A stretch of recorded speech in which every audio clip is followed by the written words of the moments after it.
My name is Paul Wise. I'm professor of pediatrics, health policy, and international studies here at Stanford. And it's my privilege to introduce our keynote speaker.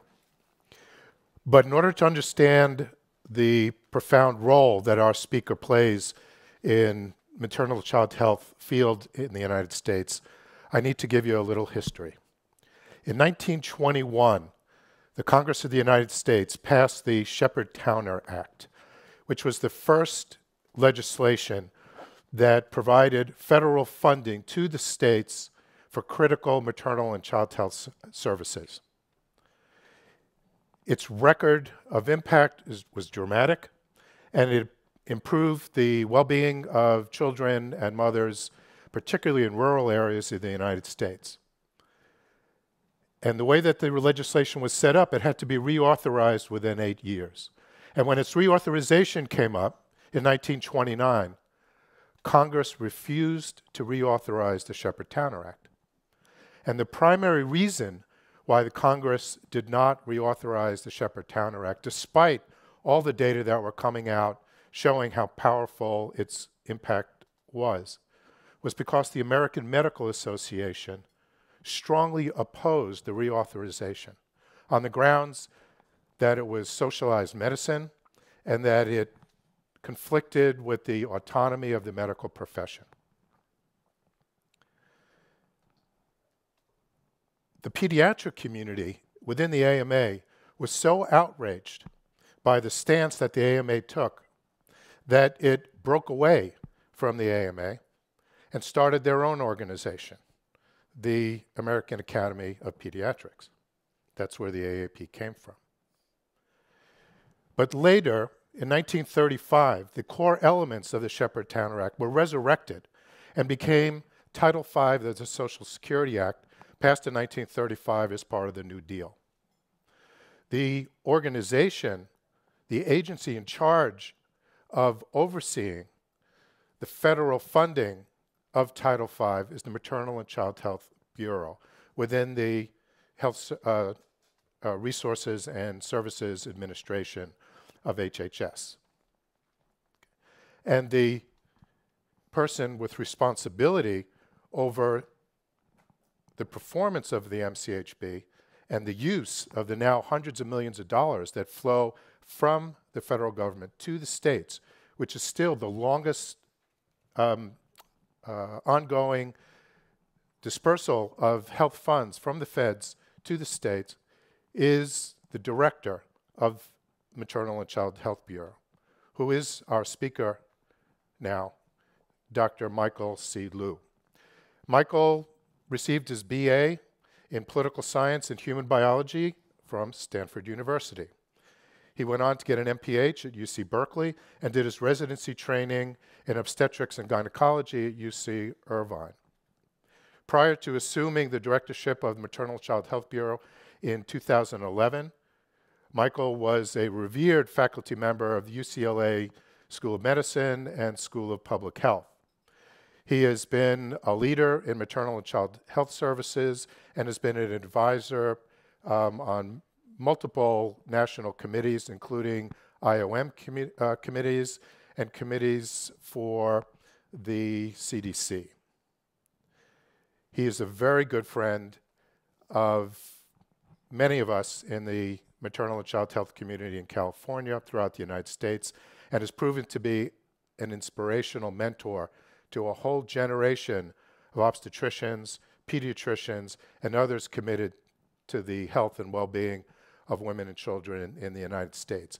It's my honor to introduce Michael C. Liu. Please join me in welcoming him back to Stanford.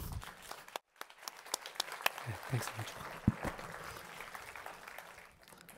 Good morning. I'm delighted to be here and very honored to be invited to speak at this meeting.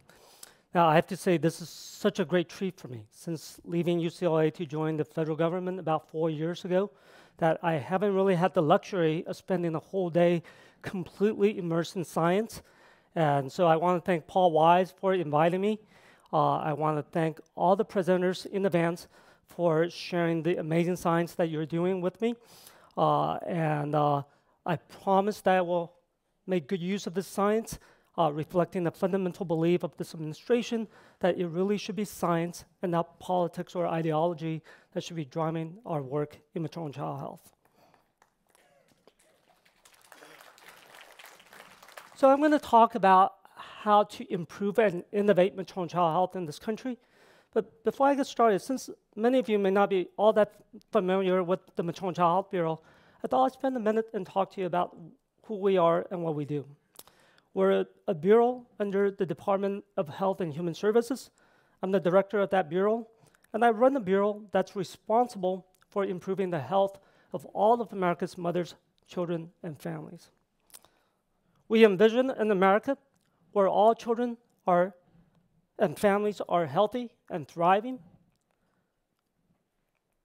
where every child and family have a fair shot at reaching their fullest potential. I have a staff of about 200, an annual budget about $1.3 billion, about half of which goes to the Title V Maternal and Child Health Block Grant, about a third of which goes to the Maternal, Infant, and Early Childhood Home Visiting Program, and the rest of it goes to a myriad of other programs ranging from autism to newborn screening to emergency medical services for children to Healthy Start. And let me just spend a minute talking about the Title V Maternal and Child Health Block Grant, because with about $637 million in federal funding, and with state match and overmatch, that federal state Title V program is a $6 billion enterprise each year. It is really one of the biggest levers that we have to lift up the MCH population, one of the best vehicles we have to drive improvement in maternal and child health. And Title V program is first and foremost a public health program. In fact, it is the public health system for the MCH populations in all 59 states and jurisdictions. Right here in California, Title V money comes to state MCH, then gets dispersed to all 61 local health authorities to carry out core public health functions, ranging from breastfeeding to injury prevention to immunization. Some of you may be involved with CMQCC or CPQCC. Those are in part supported by Title V funds. The Title V Block Grant also supports training and research. We support investigator-initiated research, as well as 12 research networks, including one on pediatric ambulatory research, the PROS network, with more than 1,000 practices and more than 1 million lives that's involved in that research network. We also support special projects of regional and national significance, or what we call SPRANs, which supports a number of new initiatives around maternal mortality, infant mortality, child mortality that I will be talking about in just a little bit. In all of our programs, our bureau run about 100 different programs that reach the lives of more than 50 million women, children, and families, including about half of all pregnant women, about a third of all infants and children in this country. So as the director of that bureau that's responsible for improving the health of all of America's children and families, it troubles me deeply that so many kids and families in this country are doing so poorly. We're the richest nation on earth, and yet we consistently rank near the bottom among developed nations on most standard measures of maternal and child health. But what disturbs me even more, and what keeps me up at night, are all the gaps. The maternal mortality gap, infant mortality gap, socioeconomic gap, rural geographic gaps. We're becoming a nation of gaps. We're a better nation than that. So that's why since taking over the helm at MCHB about 4 years ago, I've been working hard at trying to improve, innovate, and transform MCH, so much so that some people are now calling MCHB Make Change Happen Bureau. We led the transformation of the Title V Block Grant, perhaps the greatest transformation since it became a block grant in 1981, with the triple aims of reducing burden, maintaining flexibility, and increasing accountability. Now, for decades, some states have used the block grant as a blank check and did whatever they wanted with it. So it took us about 21 months of engaging states and stakeholders in collective visioning, that we had town halls and listening sessions, got over 1,000 emails and read and responded to each one of those. But we now have all the states and jurisdictions on board with the 15 national performance measures that they're going to be working toward moving the needle on over the next 5 years. And right now, they are working on their state action plan to move those needles, and we ask that these action plans be driven by a clear logic model and be informed by the best science, best evidence, best practice. So in so doing, we're transforming the block grant into one of the most evidence-based, results-driven program in federal government, and with growing support as evidenced by increased appropriation over the last 2 years. It's that increase coming from a committee that tried to cut the block grant by about $250 million only about 3 years ago. We led transformation of the Healthy Start program, perhaps the greatest transformation of the program in its 25-year history. And we transform it so that the practice can catch up with science, so with a greater focus on improving women's health, not only during pregnancy, but before and between pregnancy, and improving perinatal quality, strengthening families and fatherhood, achieving collective impact, and most importantly, increasing accountability, again, with benchmarks for the first time in the program's history. Now, the rollout was a little bumpy, but I still believe that we did the right thing. In 2015, in 1 year, the program served more clients, more families than it ever did in its entire 25-year history. And the infant mortality rate reported across the 100 programs in 2015. Well, let me set this up. So what's the infant mortality rate for the nation as a whole? It's a little under 6 per 1,000, right? So by definition, most of these communities were eligible to be Healthy Start communities by having an infant mortality 1.5 times that of national average. So they start with a baseline of 9 or above. Guess what the infant mortality rate reported across the 100 sites were in 2015? 4.67. 4.67 deaths per 1,000 live birth. Again, we still got work to do, but I think we've repositioned Healthy Start in a much stronger position to move the needle on infant mortality in those communities. We stood up the Maternal, Infant, and Early Childhood Home Visiting Program, which provides evidence-based home visiting services to some of the most vulnerable children and some of the most vulnerable families in our country. Now, I want to underscore evidence-based because the program's built on decades of scientific evidence which shows that home visiting by a nurse, a social worker, or an early educator, either during pregnancy or in the first 2 years of the child's life, can improve a whole host of child and family outcomes, including promotion of maternal child health, prevention of child abuse and neglect, positive parenting, child development, school readiness. And we know that positive impact continues well into adolescence and early adulthood. So for example, we know that young women born to high-risk mothers who got home visiting during their mother's pregnancy and in their first 2 years of life, that nurse home visiting reduced their lifetime risk of arrest and conviction by about 80%, teen pregnancy by about 65%, and poverty, as evidenced by Medicaid use, by about 60%. So in 2015, our program is serving 145,000 parents and children in 825 counties in all 50 states, DC, 5 territories, and 25 tribal communities, providing nearly 900,000 home visits in just 1 year and more than 2.3 million home visits over the last 4 years. We launched a new initiative to put the M back in MCH with the goal of preventing 100,000 maternal deaths and severe morbidity over the next 5 years by doing 3 things really well. Number 1, improving women's health before pregnancy. Number 2, reducing low-risk cesarean. And number 3, and probably most importantly, getting safety bundles into every single hospital in America over the next 3 years. Now, these safety bundles are best practices, toolkits, checklists, and resources to improve patient safety. So, for example, simulations or drills to manage obstetrical hemorrhage. And 6 bundles have been developed.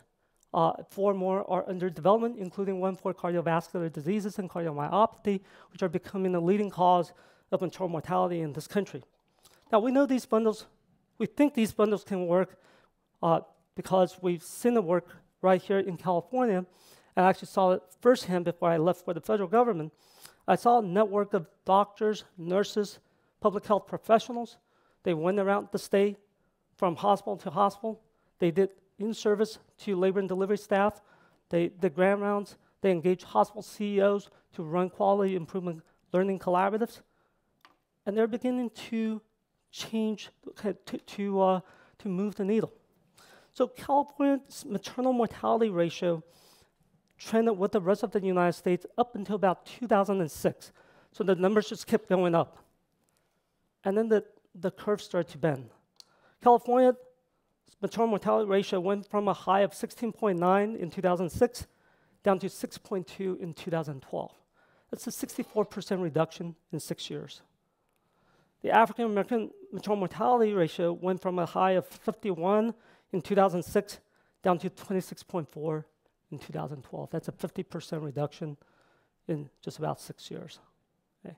So if we can replicate this result nationwide, and that's why we launched this initiative, then we can go from about number 46 in the world down to close to the best 10 in the world. This is a needle that we can move.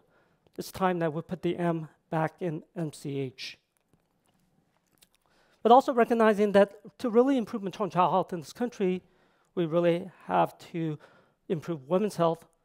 And again, not only during pregnancy, but before pregnancy, between pregnancy, beyond pregnancy, and indeed across their entire life course. And that's why earlier this year, we also launched a new program working with coalitions of women's health professional organizations in developing and updating guidelines for women's preventive services. That would be covered under the Affordable Care Act without cost sharing. Now, these guidelines will be supported by the best practice and best evidence, and will really help to increase the quality of women's preventive services for women across the country and across their life course. We launched an initiative around infant mortality called the COIN. And what the COIN actually started, one of the first initiatives I led when I first arrived at HRSA. It's Collaborative Improvement and Innovation Network. And it really started with the 13 southern states, some of the states with some of the highest infant mortality rates and some of the highest infant mortality gaps. And we started off as a summit of the 13 southern states, and we brought a team of 7 from the states, which in most cases included not only their Title V maternal and child health directors, but also their state health officials, the Medicaid directors, representatives from the governor's office and state legislatures, as well as professional community leaders. So the states worked on a state action plan on how they're going to address infant mortality in their states. In looking across these state plans, several common strategies emerged. For example, reducing early elective delivery or improving perinatal regionalization. But what we also heard from the states that they had a lot of interest in learning from each other. So what was Kentucky doing around reducing early elective delivery? Or how did North Carolina manage to create a statewide network of pregnancy medical homes? So the 13 states shouldn't have to reinvent the wheel 13 times. There's a lot of things that they can learn from each other. And that's when we brought the whole science of collaborative improvement and innovation to help support the states. So we created the COIN Collaborative Improvement and Innovation Network that's organized around these different strategies. So we have 5 strategies, we have 5 teams. Each team is co-led by content experts from the region and supported by method experts, data experts. We created a virtual shared workspace with a data dashboard that can provide real-time data to drive real-time improvement. And over the last few years, we saw this just growth of collaborative improvement and innovation across the states. They share best practices, lessons learned. They even share SAS codes on how to extract birth vital statistics data in real time. And we're seeing some early results of that effort. So over the last 3 years or so, there's been about a 30% reduction in early elective delivery across the South, translating to about 85,000 early elective deliveries averted. There was also about 12% decline in smoking during pregnancy, translating to about 18,000 fewer pregnant women smoking across South, about 6% reduction in preterm birth, translating to about 22,000 preterm birth averted. Now, of course, the coin can't take credit for all of these reductions, but what the coin has really done is to accelerate that collaborative improvement innovation across the states. So last year, we took the coin national, we expanded it to every state and every region, so that now every state and every territory has a coin team, and they're going to be working collaboratively over the next 18 months to move the needle on the 3 S's and 3 P's. The S's for safe sleep, smoking cessation, and social determinants, and the P's for preconception health, preterm birth, and perinatal regionalization. Building on the successes of the infant mortality coin, we also launched a new coin this last year with the goal of preventing 100,000 child deaths or hospitalization due to preventable injuries. Again, we're working with about 21 states, 30 national organizations, as well as all of our different federal partners, using the coin approach to accelerate that collaborative improvement innovation, recognizing that as a nation, we're really at our best when we come together like this. We launched another initiative called the Bridging the War Gap Research Network and Prize Challenge. The War Gap describes that gap that for kids in this country, by the time they get to 3 years of age, that kids growing up in poor households have already been exposed to 30 million fewer words than kids growing up in non-poor households. That's that parent-child interaction. And you're just not going to get a fair shot in life if you start preschool already 30 million words behind in that parent-child interaction. And I think that the reason that the gap is there is not because the parents are poor. The reason that the gap is there is often because of the early home environment, that early nurturing environment. And in fact, that's what our home visitors tell us quite a lot, that's when they go into some of these homes, that other than the TV playing in the background, is awfully quiet. There's just not a whole lot of that talking and singing and laughing, that parent-child servant volley interaction that are so critically important for early brain development. Again, not only in the areas that have to do with language acquisition and reasoning and thinking, but also in the areas that help you relate and connect to others, the areas that help you control your impulses and emotions, which are all critically important for success in school and later on in the life course. So we're launching a research network as well as a prize challenge to help us better understand the causes of and also the strategies to bridge the war gap. I have to say that the prize challenge is something very new to us, and we're working with the White House Office of Science, Technology, and Policy, as well as some of the folks that in the industry that are used to running prizes like the X Prize. And basically what we do is we put out this challenge to the tech industry to help us come up with low-cost technology-based solution, like a wearable device or kind of app for a smartphone that's going to help motivate that parent-child interaction that's to help bridge the war gap. Now, certainly technology is not the whole solution to it, but it definitely could play a role, and we believe that this prize challenge could be a new way for us to really drive innovations in maternal and child health. We also launched an initiative around rural child poverty. As you all know, about 1 in 4 kids growing up in rural America is growing up poor. And the reason we're involved is that if we really want to do something about poverty in this country, we got to start early, recognizing that a healthy brain is probably the child's best ticket out of poverty. So again, kind of working with various federal partners across departments. In fact, the first meeting that I had at the White House on this issue, 5 cabinet secretaries show up. And what we're really trying to do is to approach it, to take a more comprehensive approach, taking a 2-generation approach, helping kids thrive by helping their kids succeed to break that intergenerational cycle of poverty. And let me just talk about one more program that we've improved, innovated, and transformed. In fact, this is really the first program that I transformed after I got to MCHB, and this is a program for children with epilepsy. And so this is about 2 months after I started my job, and I saw this draft funding opportunity announcement on my desk with a little sticky note that said, we're a little late on this. It should have been posted 2 weeks ago. Could you please just sign it? And I said, well, don't I get to read it first? But since this program's been going on for a while, it's funded at over $1 million a year.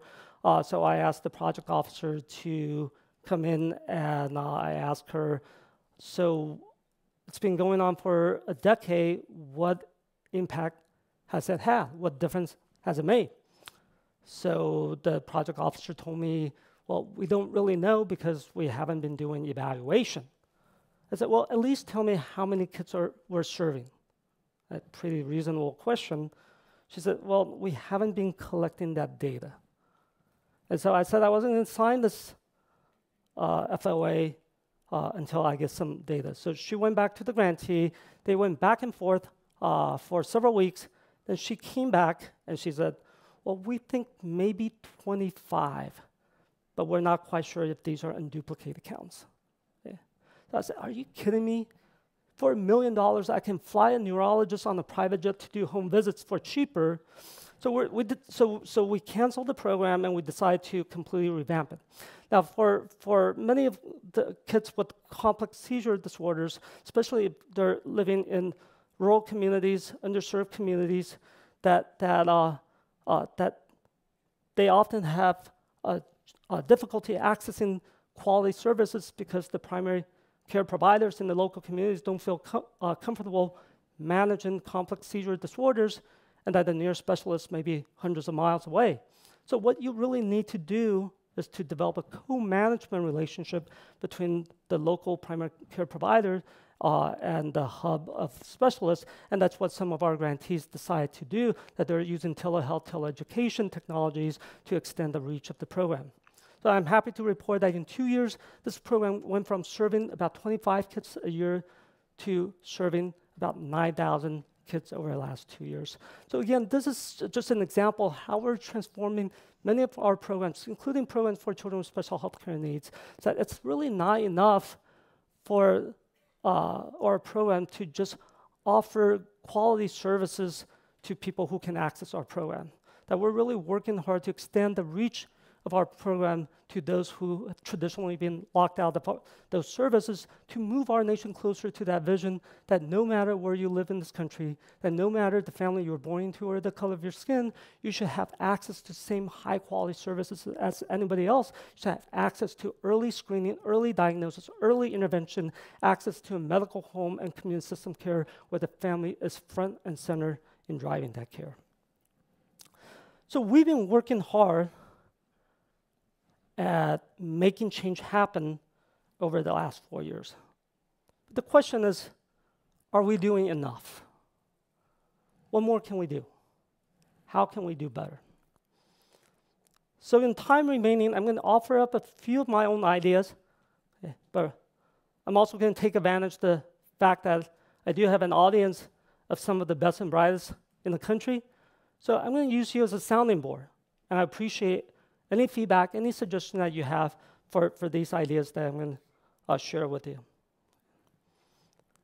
And let me just start with this framework developed by two of my biggest heroes in maternal child health, Julius Richmond of Head Start and Mel Kolichek of the Kolichek Index for Prenatal Care Utilization. Now, they say to bring about real change, you need three things: knowledge base, social strategy, and political will. And I think to bring about real change in maternal child health, we really need to do all three. So let's start with growing MCH knowledge base. And thanks to the great work that you're doing and many people like you are doing around the country, the MCH knowledge base has been vastly expanding over the last decade. Now, advances in neuroscience, in molecular biology, in epigenetics have offered new insights, suggest new approaches to improving maternal and child health in this country. But I do worry that if we keep doing more of the same, that I'm not sure how much we're going to be able to really expand the MCH knowledge base to really move the needle in MCH over the next decade. And that's because so much of the current research, so many of the new discoveries are still happening in silos, right? Institutional silos, disciplinary silos, population and geographic silos. We slice and dice MCH by ages and stages, by diseases and body parts, that we miss a great deal of opportunities for collaborative improvement and innovation. So if we really want to accelerate knowledge creation, knowledge generation in MCH, we got to bust out of these silos, right? We really need to be taking a more integrative approach, similar to the one that was recommended by the National Research Council, with 10 thematic priorities for research investment, to take a whole child, whole family, whole community approach to solve some of the biggest problems in MCH, from neurons to neighborhood, from genes to society, across silos, across domains, across the life course. Now, this would take a more transdisciplinary approach than how research is currently funded and conducted. And the whole idea is bringing folks from different disciplines and different backgrounds with different lenses and different tools to help answer some of the biggest questions in MCH. Now, easier said than done, right? It's hard enough to get OBGYNs and pediatricians in the same room, let alone all the biomedical scientists, all the social and behavioral scientists. Okay.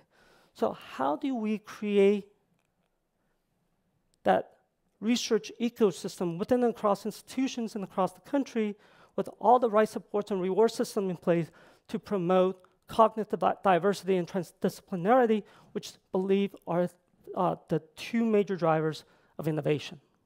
Okay.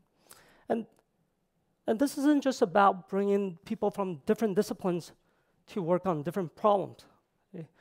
What sets transdisciplinary research apart from interdisciplinary or multidisciplinary research is the level of intellectual integration.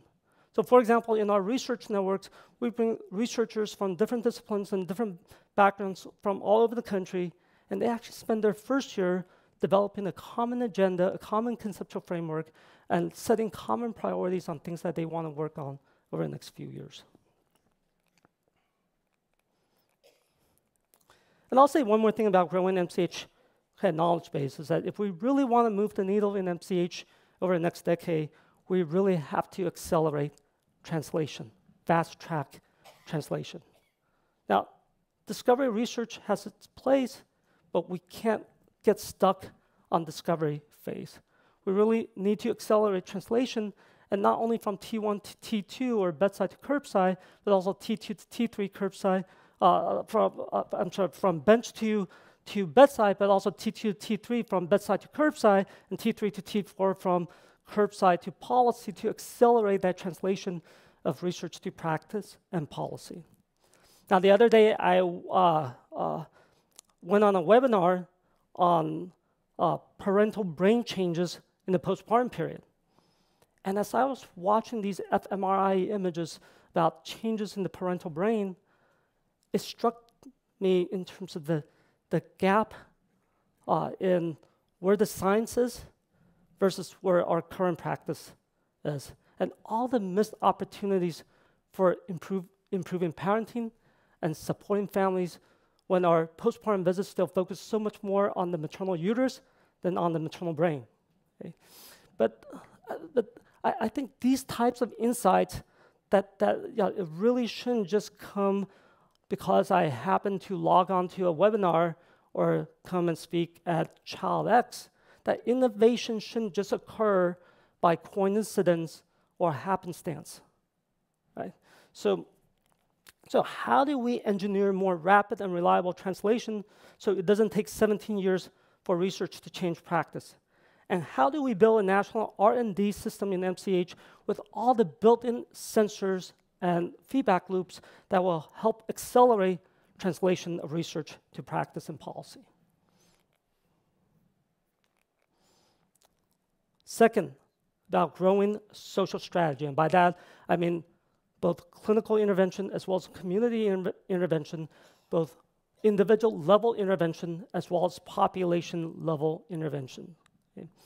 And here's where we still need to do a lot more work, especially outside of clinical setting, where much of what we do still don't have a very strong knowledge base or a strong evidence base. And those that do, for example, the Abecedarian or the Perry School or the Elmira Nurse Family Home Visiting, those that do usually are the evidence base is generated by these large trials where participants are randomized to an intervention and control group, and then you follow the kids for the next 5 years, 10 years, 20 years, and you have to wait 5, 10, 20 years to see if the intervention worked. Okay. Now, that's still the gold standard, but it's not very nimble, right? It doesn't allow you to continuously improve and innovate once the standardized intervention has been defined. So the alternative is to take an engineering approach using both quality improvement as well as collaborative innovation methods, much like what we're doing with the coins, that allows for more rapid cycle testing, looking at data to see what's working and what's not in real time, making tweaks and fixes and improvements as we go, learning as much from failures as we do from successes so that we're constantly learning, constantly improving, and constantly innovating. Okay. And this improving and innovating really should not take place in silos.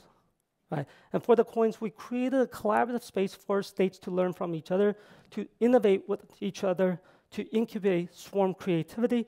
Our model for the coins to share seamlessly and to steal shamelessly. In a sense, we create this collaboratory of 59 states and jurisdictions all coming together to work on common aims, common strategies, and to continuously innovate, looking at data in real time to drive real-time improvement to be able to build that evidence base as they go.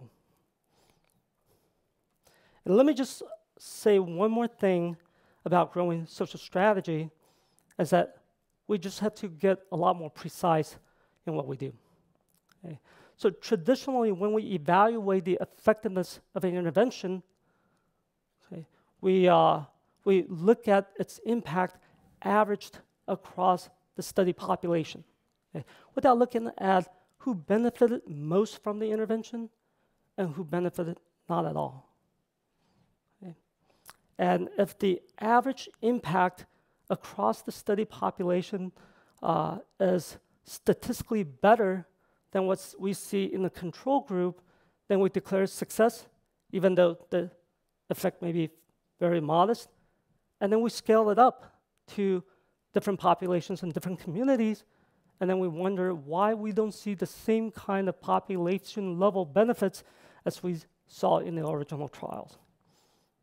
So what we really need to do, much like what precision medicine is trying to do, to identify which drugs and what dose works best for which patient, in public health, we have to move toward defining which intervention works best for which population under what circumstances. So moving toward precision public health.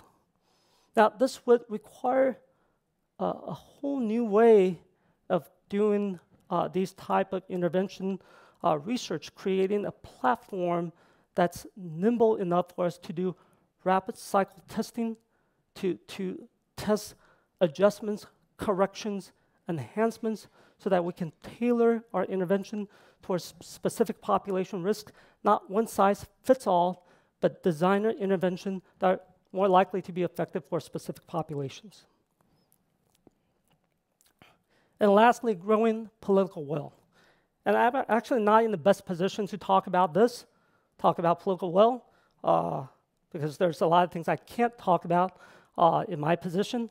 But the one thing I can say, and that one thing that we must do in order to create political will, is to demonstrate result and to demonstrate return on investment. And that's why over the last 4 years, anytime one of our 100 or so programs comes up for recompetition, we saw it as an opportunity to improve, innovate, and transform, making sure that each and every single one of our programs is positioned to demonstrate measurable impact to move the needle in MCH. And over the last few years, that's why the work of people like Jim Heckman, who's a Nobel laureate economist, who's demonstrated that for our nation, we get much greater return on investment if we invest early, okay? That this body of work has really shaped our national discussion, deliberation, policy discussion, deliberation, has generated a great deal of bipartisan support for investment in early childhood, including home visiting, childcare, and universal pre-K. And let me just say one last thing about growing political will, and that is that we just have to get a lot better in telling stories in MCH, especially stories that reach the heart and not just the head. And so, beyond p-values and ROIs, beyond evidence-based and performance measures, what is it that we really do in MCH? The answer, we give every child and every family a fair shot at reaching their fullest potential. And that answer, I found, really struck a chord with a lot of different folks on both sides. That it really resonates with some core American values about individual rights and liberties, about intergenerational mobility and equal opportunity that are deeply embedded in the American dream. But what we have to make sure is that we're actually walking the walk and not talking the talk. So as you talk about innovations over the next couple days, I want you to keep a focus on equity, on health equity. Okay? As Paul Wise often reminds me, that innovations don't always advance health equity. In fact, innovations can actually widen disparities if you've got differential access to innovations. So again, as we talk about innovations over the next couple days, I want you to keep asking these questions. Innovations for what? Innovations for whom? So giving everyone a fair shot, that's been the story of my bureau over the last 100 years. It's the story of our collective work in MCH. But if you think about it, this is the story of our nation. It's a story that I didn't just read in the book or learn in the classroom. I saw it and lived it like many of you. Those of you who know my stories know that I was born to 2 immigrant parents without a college education. In fact, my mom, she actually never went to high school or even middle school. See, my mom was only 11 when her father died. So as the oldest girl in the family, she had to drop out of 5th grade to go work in the factory to help support the family. The first home that I was born into was a tiny little apartment on the other side of tracks in Taipei where Family 6 was crammed into. No running water, no flush toilet, health insurance. Didn't have health insurance because there weren't such things as health insurance back then. And so whenever you got sick, and I was sick a lot as a child, you never knew how much the doctor or the medicine was going to cost. And my parents from time to time had to make the decision between buying food or buying medicine. At one point, my mom actually sold her wedding ring to pay for my medicine. So I didn't come from a educated family or a wealthy family. But none of that mattered anymore once we came to this country. It didn't matter because the American dream said that says that you don't have to be rich to go to the best schools. And it didn't matter because the American dream says that everyone gets a fair shot, no matter where you're from, no matter the family you're born into, or the color of your skin. And it didn't matter because the American dream says that if I just work hard enough and try hard enough, I can give my kids a better life, the kind of life that my mom couldn't even dare dream of. And that my 2 daughters, the grandchildren of a girl who had to drop out of 5th grade to go work in a factory, can now grow up in a nation where they get to be anything they want to be. That's a true testament to the enduring strength of the American dream. But if my girls can get that chance, why shouldn't every child in America get the same chance? If my girls can get a fair shot, why shouldn't every child get a fair shot? This is really what we're fighting for. This is what our work is all about, to give every child and family a fair shot at reaching their fullest potential. The Maternal and Child Health Bureau has been fighting this fight for over 100 years, dating back to the establishment of the Children's Bureau in 1912. I'm proud and humbled to be leading the Bureau in this fight now, and I ask you to join me. If you still believe in America's greatness, if you still believe that every child deserves a fair shot, together, and let's work to help America reach its fullest potential by helping every family, every child reach their fullest potential, because ultimately, that's what our work in MCH is all about. Thank you very much. Mike, can you briefly summarize the question? Yeah, so thank you for that question. And the question is that as the demographics of our nation changes, with the growth of immigrants, with the growth of people of color, how do we make sure that our research, that our studies focuses on this changing demographics, focuses on these new population to provide insights in terms of what we need to do to improve maternal and child health. And I think just that recognition and that the understanding that we really have to be a lot more precise than what we've been doing for a long time. I think that's going to be really important. When you lump all the Asian and Pacific Islander groups together, for example, that you often miss important insights into the disparities that's within that group, and that for example, Filipino Americans have an infant mortality twice that of Chinese Americans, and so and that as immigrants become more Americanized, more acculturated, that they often lose those birth advantages that they traditionally enjoy. So what are those things that are driving the differential outcomes in maternal and child health? I don't think we pay enough attention to it, and I think this is certainly an area that we need to pay closer attention. And there are probably things that we can learn about these populations that would provide useful insight into how do we improve maternal and child health for the entire MCH population. Thank you very much, and let's thank Dr. Wu again.